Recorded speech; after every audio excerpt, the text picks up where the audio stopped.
China south काण्ड कहाँ छ, एयरबस काण्ड कहाँ छ, घोटाला सुडान घोटाला, ओम्नी प्रकरण, Budhi Gandaki, wide body, Gokarna resort, 70 करोडको सेक्युरिटी ब्रिज अडियो काण्ड, नक्कली भुटानी शरणार्थी, ललिता निवास, 60 केजी सुन, 9 केजी सुन, सहकारी काण्ड, त्यसैगरी सर्प काण्ड, टेरामेक्स काण्ड, भिरकुटी मण्डपको भ्रष्टाचार, एमसेल काण्ड, नेपाल ट्रस्टको जग्गा काण्ड, मेलम्चीको खानेपानीमा भ्रष्टाचार, बालुवाटारको जग्गा कर्ल्याप्पै खाने काण्ड, क्यान्टनमेन्टको घोटाला, एमसिसीका दलाल, नेपाल स्काउटको जग्गा बेची खाने अपराधी चोर फटा।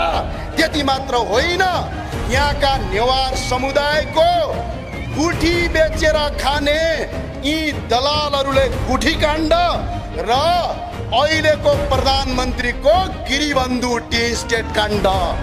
त्यति मात्र होइन, कम्बोडियामा पैसा लुकाउने काण्ड।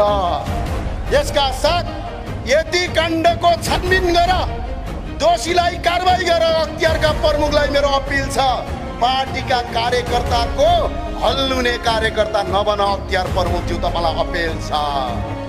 होइन भने राष्ट्रिय प्रजातन्त्र पार्टीले मात्र होइन, यो राष्ट्रवादीहरूले यो शक्ति अगाडि बढायो भने यी काण्डका नाइकेलाई जेल हाल्छौँ, थुन्छौँ र यिनको जमानत सर्वोच्च हरण गर्छौँ भनेर हामी यो आन्दोलनमा अगाडि बढेका छौँ। धेरैले भन्ने गरे आज देश बेरोजगारी छ, 80 लाखभन्दा बढी युवाहरूका देशमा काम गर्न बाध्य छ, देशमा भ्रष्टाचार गरेको छ, लुटेको छ। आवाज उठायो भने गोली हान्न आउँछ। यो देश तिमीहरूले आर्जिया हो, यो देश नेपाली जनता र राज संस्थाले आर्जेको हो, मार्क्स र लेनिनले होइन। यो जे मन लाग्यो त्यही नगर। आज बेरोजगारी भयो, अहिले गणतन्त्रमा धेरै उपलब्धि गर्यौँ रे भनेर भाषण गर्छन् केही साथीहरू।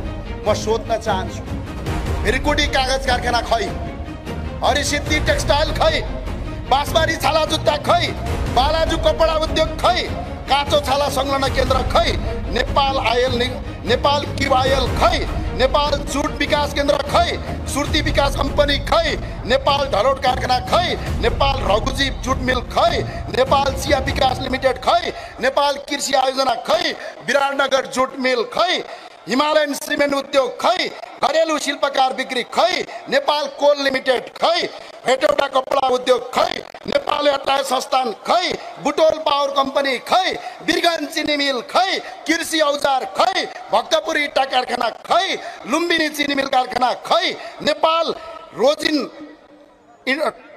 टर्बेन्टाइन खै, कृषि चुन उद्योग खै, नेपाल डिलिङ कम्पनी खै, नेपाल दूरसञ्चार कम्पनी खै। हुँदा हुँदा काठमाडौँमा चल्ने टर्ली बस खै, कहाँ बेचेर खायौ, यसको हिसाब किताब चाहिन्छ हामीलाई। आज युवालाई कल कारखाना बन्द गर्ने, उद्योग बन्द गर्ने, बम पट्काउने, आफ्ना छोराछोरी विदेश पठाउने, जनताका छोराछोरी नेताका छोरी युरोप अमेरिका, जनताका छोराछोरी खाडी पठाउने, अनि यहाँ आएर भाषण गरेर देशलाई बर्बाद पार्ने यी लुटेराहरूका विरुद्धको आन्दोलन हो। यो उठ्छ यसका साथ। यो 16 वर्षमा यिनीहरूले 14वटा सरकार फेरे, 1000 मान्छे मन्त्री भए, 3000 करिब सांसद भए, 31 मन्त्री भए, 30वटा प्रदेश प्रमुख, 3टा राष्ट्रपति, 3टा उपराष्ट्रपति, गाउँ गाउँमा छोटे राजा बनाएर यो देश लुट्ने दायर गर्नुभयो। एकजना मान्छेलाई रोजगारी दिन सकेका छैन। अनि भन्छन् के थाहा छ, म आज सोध्न चाहन्छु यो आमसभालाई, 25वटा केन्द्रीय अस्पताल राजाले बनाइदिनु भयो, तपाईँले बनाएको हो कसैले? टिचिङ यिनीहरूले बनाएको हो, पाटन यिनीहरूले बनाएको हो, 5वटा विकास क्षेत्रका क्षेत्रीय अस्पताल यिनीहरूले बनाएको हो, 57-57वटा जिल्ला अस्पताल यिनीहरूले बनाएको हो।